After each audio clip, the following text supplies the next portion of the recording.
여러분 안녕하세요. 행복한 노후를 준비하는 금태연구소의 박정현입니다. 자, 여러분 주말 잘 보내셨죠? 이제 월요일이 또 몇 시간 안 남았는데요. 또 한 주 동안 어떤 우리가 이슈거리들이 있었는지 살펴보도록 하겠습니다. 제가 몇 주 동안 계속 이슈 분석하느라고 주말 동안 제대로 좀 못 쉬었거든요. 그래서 약간 제가 좀 지금 장염기가 있어가지고 컨디션이 많이 좀 안 좋아져 있었는데 조금씩 좋아지고는 있습니다. 어쨌든 그래서 오늘은 좀 가볍게 오랜만에 일요일에 만나는 주간 시황 1만주로 여러분들 가볍게 제 최근 시장에 대한 생각들 한번 말씀드려보도록 하겠습니다. 자, 일단은 최근 시장 흐름은 국내 시장으로서는 상당히 좀 좋은 모습들을 좀 보여주고 있죠. 지난주 같은 경우는 미국 시장도 다우와 S&P가 좀 상승을 했고요. 나스닥 같은 경우는 좀 강보합 정도를 좀 보였습니다. 그래서 최근에 보게 되면은 미국 시장이 좀 올해 한 2월 중순 이후로는 상당한 좀 조정을 좀 보여주고 있고요. 계속 제가 여러 매체들을 통해서 제 채널에서도 그렇고 다른 다양한 채널에서도 이제 최근에 이 트럼프의 어떤 관세의 어떤 정책의 기본적인 목표가 단순한 블러핑이 아니고 결국은 인위적인 통화가치의 조정을 향해 가기 위한 일종의 빌드업이다. 이제 이런 말씀을 좀 드렸습니다. 그래서 지난주에 특히나 제가 미란 보고서를 아주 심도 있게 1부, 2부에 걸쳐서 좀 분석을 했으니까 여러분 한번 주의 깊게 한번 들어주셨으면 좋겠고요. 관련해서 또 제가 연합뉴스 경제TV에서 우리 곽수정 박사님하고 대담을 나눴던 인터뷰 영상이 또 올라와 있으니까 이것도 한번 좀 참고를 해 보시면 좋을 것 같습니다. 자, 어쨌든 그렇게 해서 일단 이 미국 주식시장 같은 경우는 이 트럼프의 관세에 대한 의지가 매우 강하다. 이게 그냥 단순히 블러핑에 그치지 않을 거다. 특히 4월 2일부터 상호관세 매길 거다. 이러면서 일단은 좀 이른바 불확실성을 높여준 게 이제 조정의 좀 빌미로 자기로 하고 있는데 그렇다고 해서 미국 증시가 나락으로 가고 그런 정도는 아니겠죠. 저도 그렇게까지 심하게 보지는 않고요. 기본적으로 올해는 미국 증시가 상당히 좀 퍼포먼스를 수익률을 내기가 쉽지는 않을 것 같다. 이미 지난 2년 동안 좀 실컷 많이 올라온 부분이 있고 트럼프 정책에 대한 기대들이 좋은 것만 반영된 상황에서 이제는 불확실성도 있구나 이런 것들을 이제 현실과 맞닥뜨린 상황이기 때문에 이제 그래서 올해 미국 시장의 수익률이 그렇게 좋지 않을 거다. 반면에 한국 시장은 그동안 너무 안 좋았으니까 좀 반대급부로 좋아지는 면이 있을 수 있지 않겠냐. 정책적인 측면에서도 그동안 여러 가지 정치적 이벤트를 겪으면서 국내에 제대로 된 경제 부양책을 내놓기가 어려웠었는데 어떤 형태로든지 이제 결론이 나오면 불확실성이 좀 제거되지 않겠냐. 이제 그런 차원에서 제가 작년 말부터 계속해서 일관되게 말씀드리고 있는 톤이 올해는 미국 주식보다는 한국 주식이 좋을 겁니다. 이제 그 얘기를 지금 드리고 있죠. 근데 이게 이제 인터뷰를 다른 채널들로 나가다 보면 이게 참 제가 이제 이효석 아카데미도 지지난주인가 나갔었는데 이게 이제 제목을 뽑다 보니까 좀 자극적인 제목들을 뽑아야 되다 보니 조금만 안 좋은 얘기를 하면은 엄청 비관적으로 제목을 좀 달기도 하고 이래요. 그래서 정말 제가 하고자 하는 얘기는 저희 채널에서 제가 충분히 설명을 하는데 이게 타 채널 나가면 꼭 이게 제목을 너무 이렇게 좀 강하게 뽑다 보니까 좀 오해 소지가 생기는데 저는 하여튼 올해 전체적인 포트폴리오에 대한 저의 배분 전략은 주식은 미국보다는 한국이 낫고 채권은 한국보다 미국이 낫다. 그래서 작년은 미국 주식과 한국 채권의 패키지가 유효한 전략이었다면 올해는 한국 주식과 미국 채권이 좋은 패키지가 될 것 같다. 이게 이제 제가 기본적인 가지고 있는 뷰입니다. 그래서 좀 그런 내용 적어도 우리 금토연구소 구독자분들께서는 오해 없으셨으면 좋겠고요. 어쨌든 그런 모습들이 이제 연초 현재 한 1분기에 나타나고 있는데 이게 올해 연말까지 내내 이렇게 가지는 않겠죠. 또 언젠가 어떠한 모멘텀이 생기면 또 바뀌어요. 왜냐하면 우리는 뭐 예를 들면 2025년도 해서 1월 1일부터 12월 31일이라는 캘린더 데이에 살고 있지만 금융시장이라고 하는 거는 이 캘린더 데이에서 움직이는 게 아니잖아요. 작년까지 뭐 시장 좋았다가 올해 초부터 땡 하면 좋아지고 이게 아니기 때문에 이게 어느 시기에 또 어떤 모멘텀이 주어지면 얼마든지 이게 가변적으로 바뀌는 거기 때문에 캘린더 데이에 너무 이렇게 막 목숨을 걸면 안 될 것 같아요. 그래서 뭐 올해 시장 안 좋다 그러면 올해 12월 말까지 안 좋다 뭐 이렇게 확대 해석할 건 아니고 일단 지금부터 어느 정도 의미 있는 기간 동안은 이런 흐름을 보이다가 또 뭔가 다른 이벤트나 변곡점이 생기면 또 바뀌겠죠. 그럼 그때 가서 또 말씀을 드릴 건데 너무 막 그 어떤 기간에 대해서 이렇게 박정현이라는 애가 뭐 미국 시장 안 좋다고 그러는데 뭐 연말에 미국 시장 반등하면 쟤는 어떻게 하려고 저러냐 뭐 이런 막 댓글도 봤는데 예 하여튼 좀 가려서 좀 들으셨으면 좋겠습니다. 어쨌든 연초 이후에 지금 다우와 S&P 나스닥이 마이너스 1%, 마이너스 3%, 마이너스 8%를 보이는 반면에 코스피가 지난주에도 2%대 상승을 보이면서 2.99네요. 거의 3% 상승하면서 지금 10.0 올해 두 자릿수 상승률을 달성을 했고 코스닥이 6%입니다. 그래서 보시면 지금 이게 2023년도하고 이걸 같이 쌍으로 보시면 미국 시장은 이미 2024년, 23년, 24년 2년 동안 나스닥 같은 경우는 지금 거의 뭐 70% 정도가 오른 상태예요. 그러니까 지난 2년 동안 70%가 올랐는데 올해 올라야 얼마 더 오르겠냐. 올해 3년 연속으로 더 오르려면 이건 정말 트럼프가 아니라 트럼프 할아버지가 와도 쉽지 않다. 더군다나 트럼프가 하려고 하는 정책이 단기적으로는 과도기적인 상황이 있을 수 있고 장기적으로 미국 경제의 고질적인 문제점이라고 할 수 있는 이 쌍둥이 적자 문제를 해결하려고 하는 상황이기 때문에 당분간 좀 부침이 있을 수 있는 거 아니냐. 이게 사실은 이게 어려운 그 얘기가 아니잖아요. 반면에 국내 시장은 지난해 워낙 안 좋았고 특히나 글로벌 시장 다 좋았는데 우리만 안 좋았던 거 아니냐. 그러면 우리나라에 고유한 요인이 있었겠죠. 뭐 정치적인 대립도 있었을 거고 뭐 여러 다양한 경기 부양을 하기가 좀 어려웠던 상황들. 근데 지난해 다른 모든 나라 다 좋을 때 우리만 안 좋았으니 상대적으로 보면 얼마만큼이나 갭이 벌어졌다는 얘기예요. 그러니까 다른 국가 대비 한국 시장에 엄청난 저평가 메리트가 있었기 때문에 그래서 패시브 펀드 입장에서도 한국 시장이 벤치마크 대비 너무 언더웨이트 되어 있으니까 그래서 일부 채우는 수요가 있을 거다.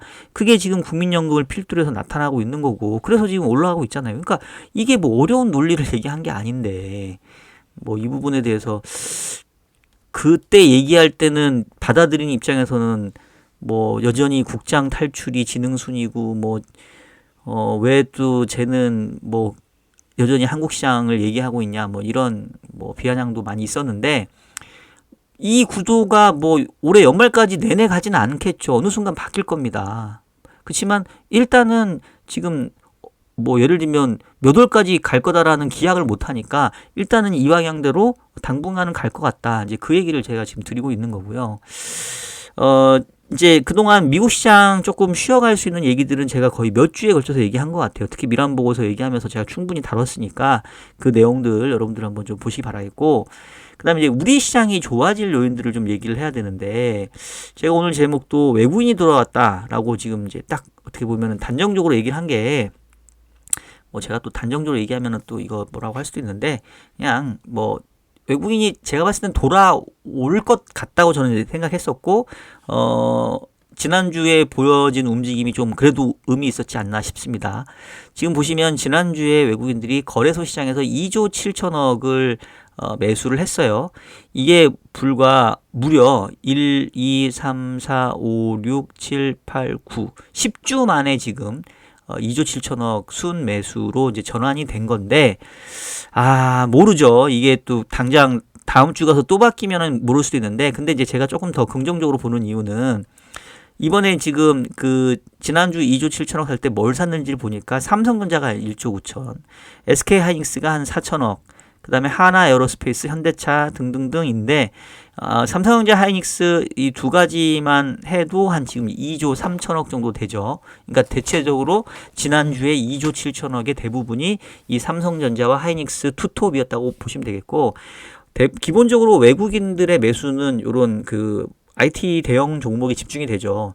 외국인 입장에서는 이제 주식회사 대한민국 이꼴 반도체 업종이기 때문에. 근데 요번에 매수세가 좀 의미가 있었다고 생각하는 게 뭐 여러 언론에서 소개되고 여러분도 아시겠습니다만은 그 기본적으로 우리나라가 그동안 반도체 섹터에 대해서 상당히 좀 부정적인 시각들이 강했고, 특히나 이제 하이닉스 같은 경우는 HBM을 이제 엔비디아에 납품하면서 최근에 AI 어떤 반도체의 높은 고성장에 이제 편승하는 모습을 보였던 반면에 외국 이 삼성전자는 쫓아가지 못했기 때문에 그동안 상당히 부진했던 거 아니겠습니까? 근데 지금 보면 이 삼성전자의 이 매수세가 상당히 좀 오랜만에 나타나기도 했고, 이제 어떤 그 이 움직임을 촉발했던 게 바로 이 모건 스탠리의 이 삼성전자하고 SK 하이닉스에 대한 이 매수 리포트가 이제 결정적인 기회가 됐던 것 같아요. 그래서 관련된 기사를 한번 좀 살펴보면 반도체 저승사자 모건 스탠리 삼전과 하이닉스에 대한 목표가를 업했다 이건데, 올해 삼성전자 영업이익이 40.8조 기대가 된다는 거고, 삼성전자 7만원, SK 하이닉스 23만원을 지금 목표가로 내세웠습니다. 자, 근데 이 모건 스탠리가 왜 의미가 있냐면, 여러분 기억이 나시는지 모르겠는데 한 2년 전이었던가요?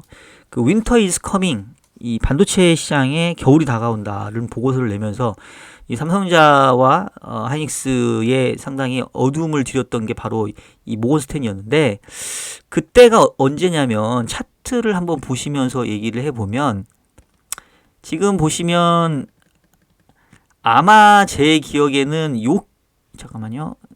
이거를 일간으로 보면은 좀 그렇고 주간으로 보면 이게 작년부터였나? 작년에 나왔었나 보다. 작년에 보시면은 한참 업황이 좋을 때였는데 갑자기 변환간 윈터 이즈 커밍, 여름이었나? 거의 그러니까 한참 좋은 상황인데 거기다 대고 그 반도체에 겨울이 온다 이래가지고 그때부터 이제 주가가 완전히 내리막길을 이제 걷기 시작을 했거든요.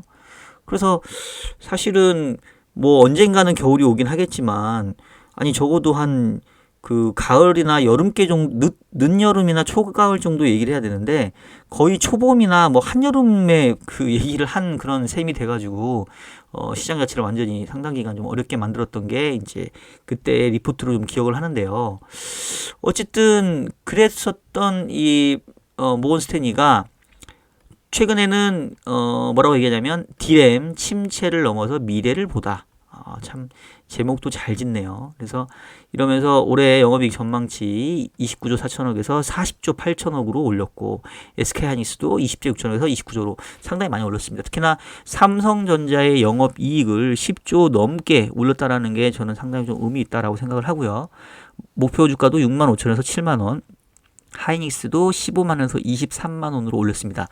단기적으로 메모리 반도체 가격이 상승할 가능성이 있다 라는 보고서를 냈는데, 사실 그동안 AI 반도체만 호황이었지 기존의 레거시 반도체들은 상당히 좀 저조했어요. 특히나 그 창신 메모리라고 하는 이 중국 반도체 회사가 저가로 뭐 엄청나게 그 반도체 매물을 쏟아내면서 반도체 가격도 많이 좀 하락을 했었는데, 최근에 보면은 디램 현물 가격들이 최근에 좀 회복세를 좀 보여주고 있고요.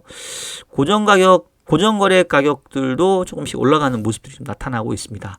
뭐 낸드 플래시 가격도 최근에 조금 상승하려고 하는 모습들을 좀 보여주고 있고요. 그래서 이런 부분들 때문에 삼성전자 주가가 뭐 지금에서는 좀 업사이드 포텐셜이 높아 보인다라는 이제 보고서가 같이 나오면서 이것이 이제 외국인들의 매수와 이제 연결됐다고 보기 때문에 그냥 단발성으로 끝날 것 같지는 않다라는 생각이 들고요. 그리고 여전히 뭐 차트 상에서는 삼성전자 주가가 최근에 올랐다 손 치더라도 지금 전고점 수준이 88,000원에 비하면 뭐 사실은 그렇게 크게 올라온 부분도 아니죠. 그래서 지금 모건 스탠리의 목표가가 7만원인데 뭐 7만원까지 갈지는 모르겠습니다만은 뭐 적어도 65,000원 이상까지는 업사이드가 있다라고 보여지기 때문에 외국인들은 조금 더 들어올 수 있지 않을까라는 좀 생각이 들고요. 그리고 제가 기본적으로 결국은 이 트럼프의 그 정책이라고 하는 게 결과적으로 추구하고자 하는 바가 미국에 대한 수출 의존도를 낮추고 각 국가의 내수 의존도를 높여라. 이제 이 얘기라고 제가 말씀을 드렸잖아요. 그러다 보니까 이제 제가 봤을 때는 올해 뭐 사실은 우리나라는 지금 정치적으로 가장 불확실한 시기를 지나가고 있고, 이번 주 이후로부터는 불확실성들이 어느 정도 좀 해소나 완화가 될 것 같아요. 그러면 실질적으로 뭔가 경기를 부양할 수 있는 재정정책, 통화정책이 나올 수 있기 때문에 이제 그런 측면에서 저는 국내 증시에 올해 기대 수익률을 좀 높게 보는 거고요. 외국인 트럼프 정책만 보면은 사실은 한국 시장이 별로 좋을 건 없죠. 특히나 이제 최근에 4월 2일 날 관세 부과를 앞두고 이제 미국에서 이제 이런 새로운 또 용어가 등장을 했는데 더티 15라는 용어인데, 이 더티가 말 그대로 우리가 알고 있는 그 더티입니다. 더러운 15개의 국가. 이게 참 얘네들은 너무 말도 밉게 하네요.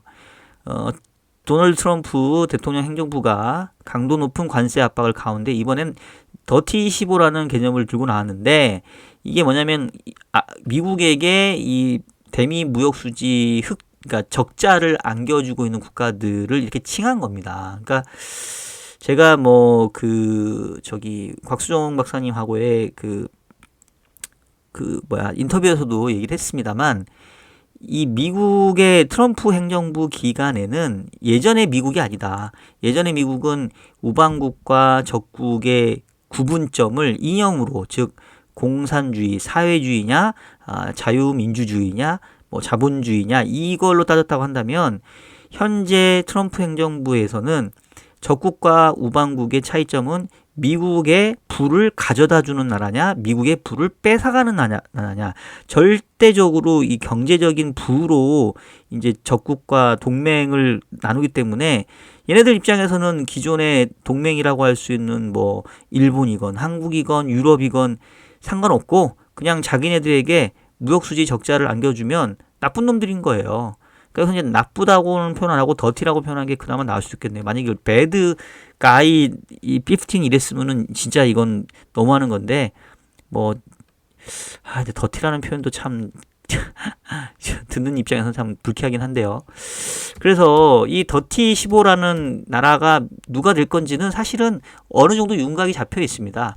기본적으로 미국에게 무역 적자를 많이 가져다 주는 나라가 되겠죠. 그래서 작년 기준으로 탑 10이 있어요. 보면 중국, 멕시코, 베트남, 아일랜드, 독일, 대만, 일본, 한국, 캐나다, 인도, 얘네들은 기본빵으로 들어가야 된다고 봐야 되겠고, 이제 플러스 5개국이 이제 누가 들어올지는 모르겠지만, 뭐 제가 봤을 때는 이제 얘네가 메인일 거고, 그 다음에 그 중에서도 더 확실한 거는 이미 환율 관찰 대상국에 들어가 있는 중국, 일본, 한국, 싱가포르, 대만, 베트남, 독일, 얘 7개 국가는 또 기본적으로 들어가겠죠.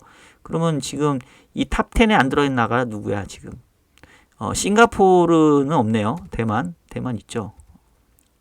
싱가포르는 미국 무역 적자국 탑 10에는 없는데 환율 관찰 대상국에 들어가는 거 보니까 얘는 더티 15에 들어가겠네. 그래서 어쨌든 확실한 건 한국은 무조건 들어간다. 제 생각에는 무조건 들어갑니다. 자, 그러면 이 자체로 봤었을 때는 사실은 주식시장에 좀 악재 같죠. 왜냐면 결국은 우리가 미국에게 뭔가 수출을 하기가 상당히 좀 어려워지고, 반도체라든가 또 자동차라든가 이런 부분에 대한 관세에 대한 우려들이 생길 수는 있는데, 그럼에도 불구하고 앞서 얘기했던 것처럼 결국은 그렇다고 하면 반대급부로 국내에서는 내수 부양을 위한, 내지는 미국 외의 다른 국가들로 수출을 확대하기 위한 반대급부의 정책적인 노력이 나올 거라고 생각하기 때문에, 그게 오히려 아무것도 정책적인 지원을 기대할 수 없었던 작년보단 낫다. 그리고 작년보다도 전체적으로 이 밸류에이션이 상당히 낮아져 있는 거 아니냐. 뭐 절대적인 주가 수준도 그렇고 PER이나 PBR이나 전체적인 밸류에이션의 그 레벨로 봤었을 때도, 특히나 하이닉스 같은 경우는 그래도 많이 오른 편이죠. 고점 대비로도 그렇게 많이 25만 원 고점이 지금 21만 원 정도니까 뭐 제가 봤을 때는 그렇게 많이 떨어진 건 아닌데, 특히나 삼성전자 같은 경우는 어느 정도는 좀 회복할 가능성이 있어 보이고, 외국인들이 이런 식으로 좀 들어오게 되면 결과적으로 국내 주식시장 전반에 좀 긍정적인 영향을 좀 미치게 됩니다. 이른바 낙수 효과가 좀 생긴단 말이에요. 그래서 지난주 같은 경우도 보게 되면은 거의 반도체 섹터들이 성과가 좋은 그런 그 ETF 종목들로 좀 나타났었고요.